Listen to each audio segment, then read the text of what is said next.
I give you a brief introduction about myself. I'm an architect and engineering computer science.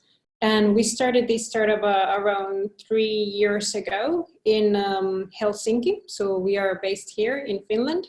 And our logo or our opening is that we are forecasting cities. We start from a very software perspective, which relates to people. And first I want to give some context in what we do overall in Chaos. And then also I would go through some trends that we're working currently with. As I said, we start from the soft perspective of people, and our vision is to make more livable cities overall around the world. Last year we won an award by UN, by a program there, because we are pursuing the sustainable development goals and because we are making an impact or having social impact with the tools that we are creating. So I added just a small photo there, a very nice prize, but this was very important for us since we want to give back to society. Just briefly, I can tell you that we address the real estate market. We focus a lot in real estate investors and builders. Of course, we start from the perspective that today a lot of investment decisions for city development are done with very scattered data, and of course with some segregated data as well, from gut feeling. We focus in private sector, but I think it's also important to say that these kind of tools are very important for the public sector. So of course there's a spillover in other sectors. Let me see. To briefly tell you what we do, we are an urban forecasting company. And as I mentioned, we focus in crowd insights, and then we take that and combine it with urban data. At the end of the day, we provide insights and forecasts in order to make investment decisions. So we are very focused in the industry of real estate overall. We also are a SaaS company. So we are a B2B SaaS company. Maybe I can lower this, let's see, yes. So we are a B2B SaaS and we work in a family of licenses. So that means that you get access to the dashboards that we have by starting in a very basic plan, for example, Chaos Essentials. These Chaos Essentials comprehends the very basic understanding of crowds. And it has different indicators that you can go through, and we will go through them as we move on through the presentation. From here, typically our customers can upgrade to either Chaos Assets or Chaos Livability.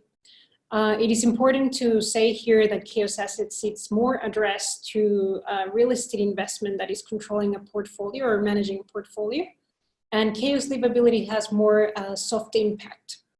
It's also nice to see that a lot of our customers are focused in Chaos Livability. And this is something interesting to measure also for them. So there and there we are seeing that there's interest also in creating some impact. How we came with this family of indexes also was through a lot of customer validation about what's out there in the industry and what typically the industry needs for any kind of investment decisions or concept development decisions.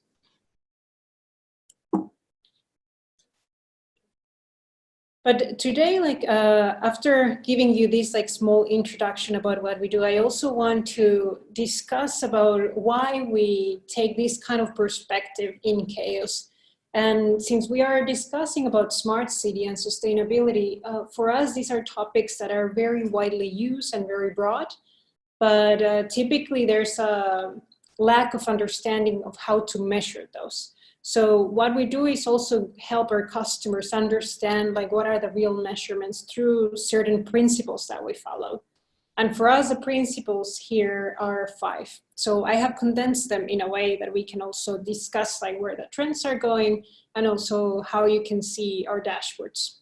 So for us, the 5 of these are human-centric, a densified city, which is inclusive, sustainable, and integrated. And for us, all of these also represent that in the digital world, we are including this into a platform that is transparent, and that is data. If I go to the first one, which is human-centric, if we look at research, has been a history of how actually the citizens get to participate in city development decisions. And typically we started with a very little level of communication and commitment also from the perspective of users or citizens. Typically what cities do here, or how the development of cities goes, is that there's a plan, or there's an informative session towards the citizens. So typically we are discussing that we are in the first level. Very rarely we are in a dialogue. So I would say that today we are in these two levels, like collecting knowledge and sharing information. Collecting knowledge typically is done by surveying, but we have a criticism in there where we think that surveying, it's still leading the citizen to answer certain questions that we have in mind without giving the entirely freedom for anyone to participate or co-create. So our idea would be that we move up until collaboration or a partnership where different stakeholders in the city would be able to give their opinion in order to affect and have an impact in the urban planning or in the city development overall. So this comes overall from our research. How we do it today in Chaos is that we utilize different tools. And I will give you a case example of a customer here. There's one of our customers, which is a builder, and wants to focus and understand what kind of services an area needs. So for these, we have provided different tools. This customer was using Chaos Essentials, and I can tell you the story about this. So typically a user has this app, which is free to download. This is created by us, and they're able to give like different kind of ideas and share and vote and comment and so on. And our end customer would be able to see these ideas. Now, if we take about the example of this case, we detected some ideas that were coming through the area that the customer was working in. So you can see here that we have different ideas coming, and these ideas were related to placemaking. So what we mean by that is that refurbishing or beautifying the space, like with some needs that the demographics or citizens had there. At the same time, our customer used a series of surveys that are available through our dashboards. And for our surprise, a lot of the users were responding that they would like to see in the area top-notch services. So this was also interesting for us to see that it was not a lack of services, but more like an upgrade of services. So what we did also through our tool was to understand the demographics that we have in the area, meaning who lives in the area. And we detected that the same kind of demographics that was participating in the idea giving in a survey were also living there. So typically we were speaking about 20 to 29 years old and 30 to 39 years old. So this is like engaging different sources of data together in a platform and understanding users overall. So very human-centric. During this case, we also focused in the services that are in the area, and through our dashboards, we are able to map and to get indexes. So one of the indexes we have is living convenience. And when we focused in the area, we actually saw that this living convenience was 89 out of 100. So that means that it was very good. Our tool suggests that through public spaces, you're able to also increase the appeal of the area or the living convenience. And also the trend is actually going up. So if you take a look at how the population is growing, it's 2.7%, with a 2.4% of the workplaces increasing, and the average household also was increasing. When we take a look at the services and what the users wanted, it was like an upgrade of the feeling of the space. So in urban planning, we would call that gentrification. So that means that this was totally understandable if we go back and we see that the income is rising and the age between 30 and 39 is also increasing. That means that the families are getting a more steady income, and they also want to have much better services to go out, for example, and like have a night out or so on. So this is one way to look at people and their needs in order for city development overall. So this is like the human-centric sustainability principle that we focus on.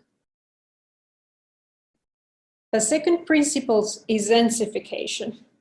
And in here, when we look at the trend, if we look at what's happening in Europe, we see a lot of increase in the land recycling. So that means also, well, you have different definitions here, but that means overall developing the city in that land that is already used. So giving a different use, or then recycling, depending if it's gray recycling or green. These have also different measurements. But overall, we see a trend in Europe doing that. Finland, by surprise, is one of the countries that is doing more densification overall.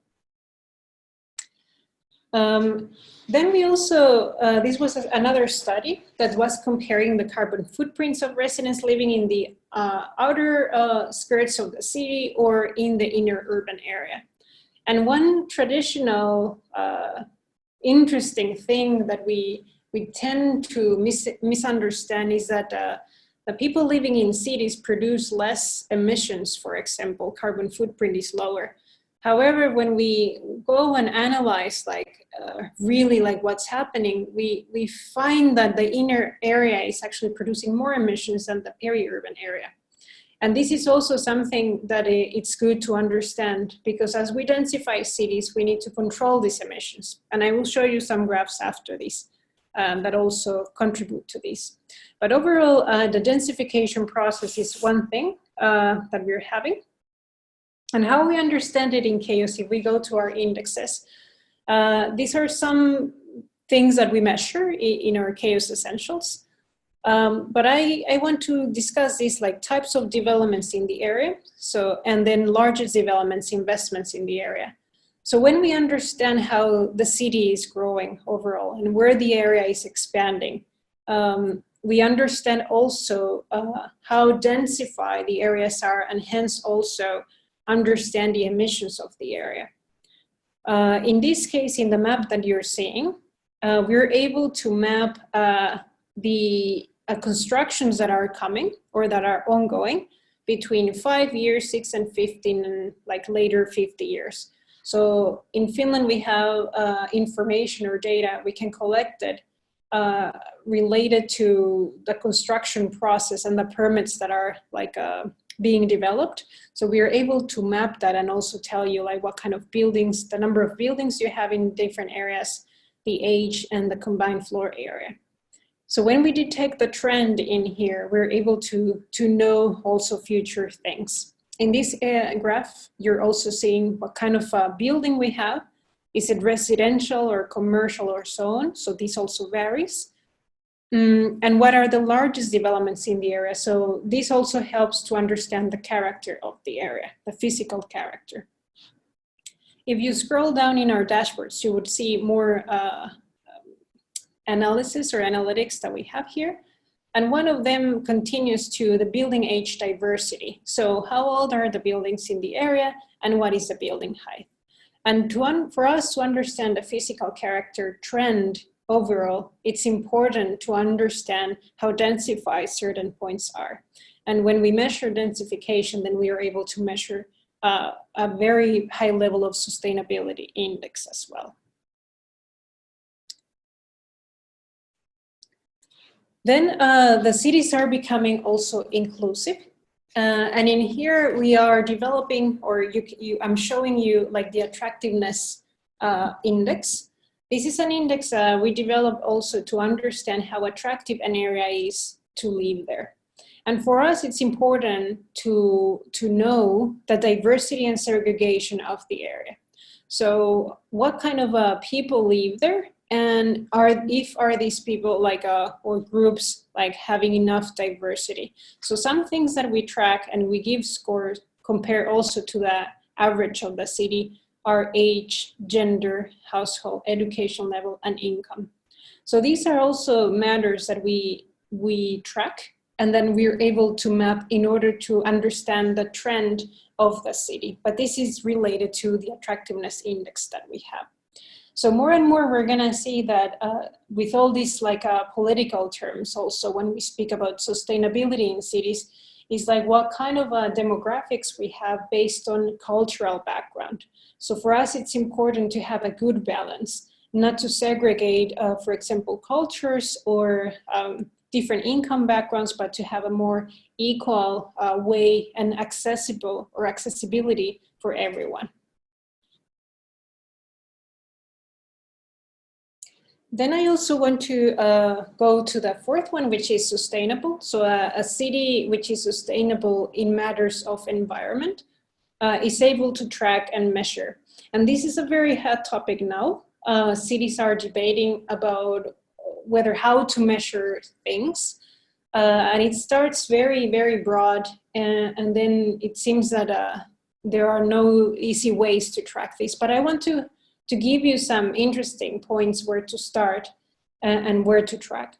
So in the left, we have a graph of some good trackable measurements when it comes to different cities. This is just like a screenshot, and actually I took this from the Chamber of Commerce of Amsterdam. So they are in here, they are mapping different things like by city, like how's the energy, the air pollution, and this they call the Planet Sub Index. So we have different elements on how to track that. On the other hand, here in Helsinki, we're able to track also how per region, what kind of region is producing what kind of emissions. If we focus in the Uusimaa, which is a region of Helsinki, then we see that district heating is one of the biggest ones producing emissions, which is like 30%. The other one would be road traffic. So also focusing in first measuring, we can then take solutions in order to lower these. I have to say that also this district heating, although it's good to have, how we produce it here in Finland is still by coal. So that produces a lot of emissions. I also want to, I show you two more graphs. So on this one, and then I move to chaos, but it is also important when we speak about the buildings emissions. Lately, it is thought that if we build more sustainable, we're going to be able to have less emissions from buildings, for example, if we build with wood or so on. However, when we study this and when we study how much modernization or new buildings we have to make, we will actually increase very, very early the emissions of buildings. So that means that the emissions of buildings would go up, while the existing buildings are not producing too much immediate emissions. If we take like a long-term look, then we see that eventually these emissions go very high. But overall, when we make a change, we also need to be ready to undertake the emissions that the new features will also bring. And if in here in 2030, we have this like, how do you say, climate change energy package, an energy package by the EU. And in here we have like climate change also goals. So if we focus in these targets, we don't make it either. So it's important to also take a look at the built environment and what kind of emissions we are taking from that perspective. So before it's like measuring different kind of emissions or different kind of areas, I would say, indicators. Also building emissions would come from built environment, and also how that affects when we are comparing, for example, again, if you own or rent an apartment. And this is something interesting that I also like to show here. And one thing here is that when we live in the inner city, for example, and we tend to rent an apartment, there are interesting things that correlate here. And one of them is that we travel more when we rent than when we own. This is probably because of the loans that we take, but it also means that the ones that takes loans will travel less. That means that we'll create less emissions overall. Another thing is that maybe they have more private vehicles, which in the end, maybe you don't if you live, for example, very near the city. So these are also important measurements and correlations of data that we have to understand when we start measuring sustainability. I consider particularly this very interesting because at the end you will see also that when we correlate data and when we deal with artificial intelligence, for example, in our platform, we are able to find these correlations. So in the matter of chaos, we are able to track, for example, how people are moving. And this is like how many trips they're making, for example, from place A to B and how they're commuting overall. So in here, it's important to understand the emissions that individuals have, but also what the built environment produces. So in the left side, you have like also, we track how much construction, renovation, and demolition is happening in the area, and how that affects the relationship between building density and population density. So this is important for us to understand also multiple variables or insights aside from this. But it's also very interesting here is that when we speak about insights, we are also speaking about trends. So when we detect trends here, for example, how people move through areas which are this space, we're able to understand if certain areas of the city are decreasing in movement overall or in vibrancy, we would say, or if they are increasing. So we are able to detect small fluctuations between the city areas and relate that also to the built environment. So concretely, I could tell you an example like understanding the building density and the population density, we're able also to understand or relate the emissions that are produced in one area and then take actions on that. Lastly, I'm speaking about integration. So we also focus in integrating. So we are building a platform where we are integrating data. And the trends here are saying that the connected living, big data clouds and smart cities would be very radical and very highly like transforming the smart city or innovation, the impact in the future overall. And this is something that we work forward. So it's, if I go back, it's not enough to collect data, but it's important to understand how this data correlates together and how it affects overall the sustainability of an area, for example. So if I go next to what we mean with this is that in our dashboards, you're able to understand 3 different things that we consider very important. So the first one is a snapshot. So first we need to understand what's happening in the present, like what kind of things are occurring in the present. And then what kind of things occurred in the past. So that's also like what kind of trends or how the trend has been going, or what is the behavior overall of certain things. But also we need to understand the future. And that is what we mean by forecast. So if the trend has been going like this, and today we have this kind of information, in a couple of years, how is the area transforming and how is it gonna look like? So this is where our core is, and this is like some important innovation that we're bringing also to the ecosystem. So it's about understanding people and built environment in 3 different periods of time. How we do the forecasting in our site, it's by developing machine learning algorithms and utilizing them in order to forecast easier. Just to give you examples, we use clustering, for example, in order to understand the area, and unsupervised learning to understand also the forecasts. Furthermore, in this topic, how this combines and overall like relates it's that when we have different data sets together and different information overall, we need to understand how one thing affects the other. So in this example, we have a database of demographics, and sometimes they're very related, highly positive, and then sometimes very negative correlated. To give you an example, a negative correlated would be that the more studies that someone has, the less likely they are to have children at an earliest stage in their lives. So that's negative correlated. But also the more studies you have, the more income you more likely receive. So that's positive correlated. So to understand an area, we have to understand different factors. And when we speak about forecasting or modeling, here we are producing some tests on how we understand the trend and how our algorithms assume that the trend goes. And the red lines that you see here are our algorithms predictions. So far we have gotten like good tests, but of course we continue developing these indexes.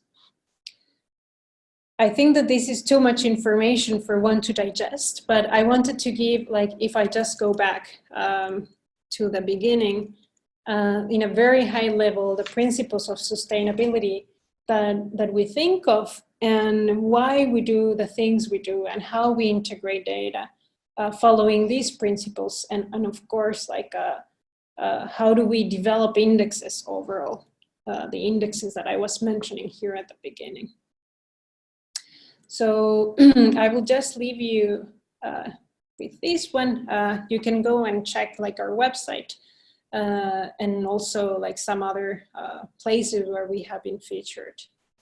But I think that's all from my side.